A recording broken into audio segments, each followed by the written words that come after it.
We're counting down 6 zones inside America's national parks where even trained rangers are formally restricted from entering alone. These aren't rumors, each is backed by documented incidents and specialist teams called in because standard personnel simply cannot operate there safely. From active volcanic terrain to corridors patrolled by armed smugglers, from islands hiding buried military ordnance to places where the ground itself can kill on contact, every entry on this list escalates. By the time we reach number 1, you'll understand why recovery crews turned back entirely. It starts with a volcano that reshaped the map. First up, the standard for these forbidden zones is defined by a strict filter. Only areas backed by documented incidents or official policies qualify. This countdown weighs the immediacy of environmental hazards, formal closure rules, and whether recovery or enforcement requires dedicated specialist teams. Whether dealing with rope rescue, hazmat, explosives disposal, border security, or volcanology units, these are places where standard rangers cannot operate. In mapping these hazards, our coverage outlines the nature of each restriction, past incidents, and official park policies, without disclosing precise coordinates or encouraging trespass. We begin our countdown with the entry-level policies building toward the most absolute and irreversible dangers in the national park system. Number 6. Mount St. Helens National Volcanic Monument contains a restricted, heavily monitored exclusion zone established after the catastrophic 1980 eruption. Within this active volcanic terrain, restricted area number 1 is completely closed to the public, covering the core blast zone, the summit crater, and the unstable north flank Lahar pathways. This terrain is so volatile that standard rangers do not perform routine patrols here. Instead, access is limited to specialized scientific teams and emergency personnel. The primary dangers stem from active geologic instability. The volcano's lava dome grows continuously, creating a constant risk of sudden dome collapse, rockfalls, and pyroclastic surges. The crater vents also emit toxic sulfur dioxide and carbon dioxide gases that can settle in low-lying depressions, posing an immediate respiratory hazard without warning. Because of these factors, anyone entering the crater rim for monitoring must secure a specialized access permit, wear personal protective equipment, and undergo rigorous training in volcanic gas safety and evacuation protocols. The strictness of these protocols is reinforced by the sheer unpredictability of the mountain.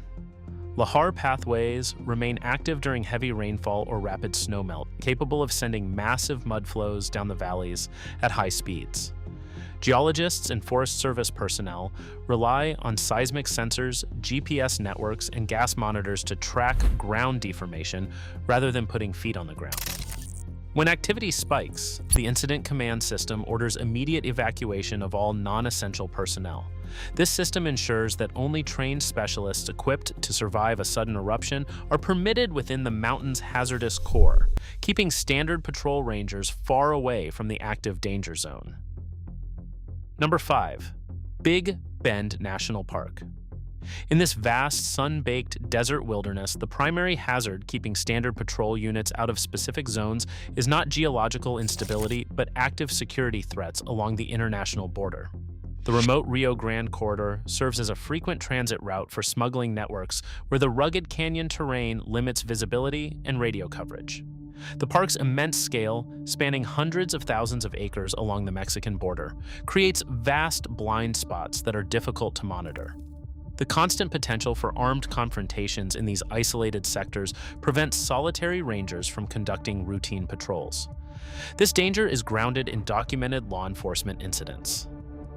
During a 2026 firearms smuggling arrest in Presidio County, federal officers encountered armed individuals operating within the park's southern boundary, proving the real-world risk of violence in the backcountry. Due to these recurring threats, the National Park Service revised its safety plan in 2015, formally prohibiting single ranger patrols during suspected cross-border crimes, weapons investigations, or narcotics cases. This rugged terrain makes rapid response almost impossible, leaving solo rangers dangerously isolated if an incident escalates. To manage these high-risk areas, the National Park Service operates under a formal memorandum of understanding with U.S. Customs and Border Protection. This interagency agreement integrates their tactical operations, establishing shared communications on VHF 156.8 MHz, mapping dedicated emergency evacuation routes along the north bank of the river, and requiring joint tactical training twice a year. This structure ensures that any entry into the border zone is a coordinated, multi-agency operation rather than a standard park patrol. Environmental factors make these security operations even more hazardous. A 2018 drowning incident in the Rio Grande illustrated how quickly swift, high-volume water and thick riverbank vegetation can complicate tactical responses in the steep canyons. Because of these combined human and environmental dangers, standard rangers do not enter these border corridors without direct support from armed federal agents, keeping these remote river bends off limits to solo patrol staff. Number 4 on our list, Channel Islands National Park, where the forbidden zone on San Miguel Island stems from decades of military training rather than natural volatile terrain. From World War II through the 1970s, the U.S. Navy used this remote island as an active bombing range, leaving behind a legacy of unexploded ordnance buried beneath the shifting sands and coastal scrub. The presence of these live munitions creates a highly technical hazard that prevents standard park rangers from conducting routine patrols or maintenance off the designated pathways. Since 2014, the National Park Service has enforced strict access limits. Visitors who wish to set foot on San Miguel must secure a special permit, sign a detailed liability waiver, and land exclusively by skiff at Kyler Harbor. Once ashore, everyone is legally restricted to a single designated trail. Stepping off this trail is strictly forbidden, as any disturbance to the soil could trigger a decades-old explosive. Between 2024 and 2026, Navy explosive ordnance disposal teams conducted a targeted cleanup operation on the island, processing 125 pounds of ammunition fragments. While this effort reduced the immediate danger, the risk of undiscovered explosives remains. The park's official safety guidelines explicitly ban any digging or soil disturbance. If a ranger or visitor spots a suspicious metallic object, they are directed to avoid touching it and report the coordinates immediately on Marine Radio Channel 16. Since 2010, the island has recorded roughly 30 unexploded ordnance alerts. 12 of these incidents were severe enough to trigger immediate evacuations of the area or require emergency clearance by professional bomb disposal units. Because these explosives are highly unstable and require military specialists to disarm, standard rangers will not enter unswept sectors, keeping vast portions of San Miguel completely closed off. Number 3, Death Valley National Park, where the forbidden zones are located far beneath the desert floor, inside thousands of abandoned historic mines. Since the active mining eras of the 19th and early 20th centuries, these subterranean passages have slowly decayed. Decades of neglect have left rotting timber supports, crumbling rock ceilings, and pockets of stagnant air that turn any unauthorized entry into a life-threatening scenario. The park's exceptionally dry climate creates a distinct subterranean environment where mineral deposits like halite and sulfate crystallize on the walls. When these dry salts react with ambient humidity or seasonal moisture, they can release toxic hydrogen chloride gas, causing rapid respiratory distress or sudden paralysis. Heavy metal dust, including lead and arsenic residues, further contaminates the air, while deep vertical drops remain hidden in the dark. The extreme danger of these unstable structures was documented on March 21, 2020, when a 60-year-old visitor fell into an unguarded vertical shaft. The fall resulted in severe head trauma, leaving him trapped at the bottom of the crumbling structure. Because of the high risk of further collapse and the threat of toxic gas pocketing, standard patrol rangers could not perform a direct extraction. Retrieving the individual required a massive, coordinated four-agency effort. The response team brought together rescue specialists from the San Bernardino County Sheriff's Department, the National Park Service, local fire departments, and a dedicated hazmat unit to monitor air safety and stabilize the shaft during the extraction. To restrict entry and protect emergency staff, the National Park Service updated its formal management plan in 2005.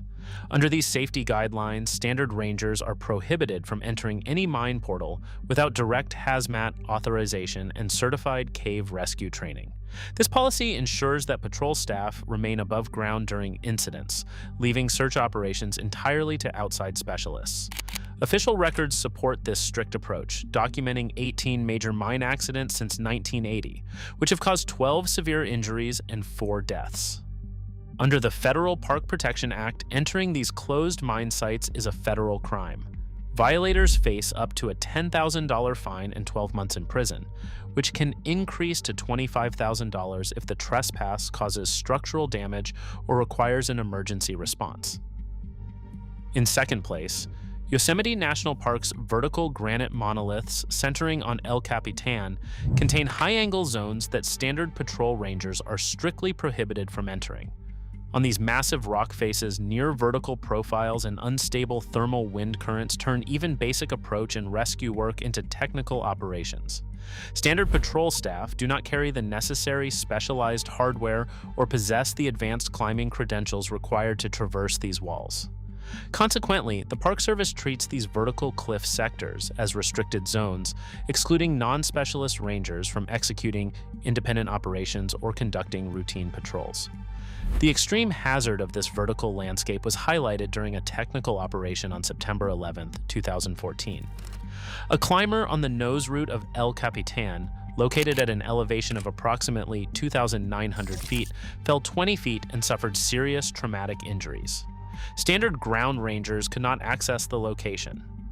To reach the victim, Yosemite's specialized search and rescue team used a highly technical helicopter-supported toss-across rope deployment. This complex maneuver allowed rescue personnel to swing a weighted line across the rock face from an airborne platform, completely bypassing traditional foot access or direct vertical descent. Following this event, the National Park Service updated its operational guidelines in 2015 to formalize safety boundaries on steep terrain. Under these regulations, standard rangers are strictly barred from entering high-angle zones without specialized rope team certification, technical harness systems, and dedicated gear packages. The policy mandates that any technical response involving heights over 150 feet, wind speeds exceeding 15 miles per hour, or the deployment of helicopter hoist systems must be managed exclusively by elite rescue teams. These strict operational boundaries have proven highly effective for safety. Between 2000 and 2020, Yosemite Search and Rescue responded to approximately 120 high-angle rescue cases on these sheer cliffs. By restricting entry to certified high-angle specialists, the park achieved a 92% mission success rate over those 2 decades, resulting in fewer than 5 operational failures or rescuer fatalities. This strict division of labor ensures that standard patrol staff remain on safe, established valley floor trails, keeping them far away from the vertical danger zones of the high granite walls. And finally, in first place, Yellowstone National Park's Norris Geyser Basin hydrothermal zone represents the most immediate, irreversible danger in the entire national park system. On June 7, 2016, 23-year-old Colin Nathaniel Scott and his sister left the safety of the designated wooden boardwalk at Norris Geyser Basin. They walked approximately 225 yards into a highly volatile, restricted thermal sector in search of a natural hot spring to bathe in. While reaching down to check the water temperature, Scott lost his footing and fell directly into a boiling, highly acidic thermal pool. His sister captured the entire sequence on her cell phone, a recording that ultimately served as the primary evidence for the official federal investigation. When recovery teams arrived at the scene, they faced a terrain too unstable to traverse safely. The water in the pool measured approximately 199 degrees Fahrenheit, near boiling at Yellowstone's elevation, with a highly corrosive pH level of 2 to 3. Due to the extreme heat and highly acidic chemistry of the water, the victims' remains were rapidly destroyed. By the following day, rescue workers had to halt recovery operations entirely, retrieving only a few personal items. The environment itself had effectively erased all traces of the individual, proving that in this zone, nature enforces its own absolute closure. Following this tragedy, the National Park Service revised its active safety protocols, formally designating hydrothermal rescue operations as extreme hazard missions. Standard patrol rangers are strictly prohibited from stepping off the boardwalks in these active zones, leaving any necessary operations to specialized teams equipped with personal protective gear, thermal imaging tools, and gas detection meters. The physical ground throughout the basin consists of a thin, fragile crust of mineral deposits overlying reservoirs of superheated water and steam. A single misstep can cause the ground to collapse underfoot, plunging a person into a subterranean trap of scalding acid. In addition to the physical instability, Norris Geyser Basin emits high concentrations of toxic gases, including carbon dioxide and hydrogen sulfide. These invisible vapors accumulate in low-lying depressions and soil gas pockets, capable of causing immediate respiratory paralysis and death without warning. Historical records document at least 22 thermal-related fatalities within the park since 1890, alongside approximately 30 to 40 severe burn emergencies managed by medical staff every year. Because this extreme environment combines instant lethality with a hostile recovery environment, it stands as the absolute limit of where park personnel can safely operate, establishing a true forbidden zone defined by the raw physics of an active supervolcano. Across these 6 parks, one humbling truth emerges: the wilderness does not recognize human authority. These forbidden zones prove that despite our advanced rescue technology, nature still dictates where we can safely stand. The boundaries rangers guard are the ultimate reminder of our limits. Which of these zones surprised you the most? Share your thoughts in the comments below, and consider subscribing for more.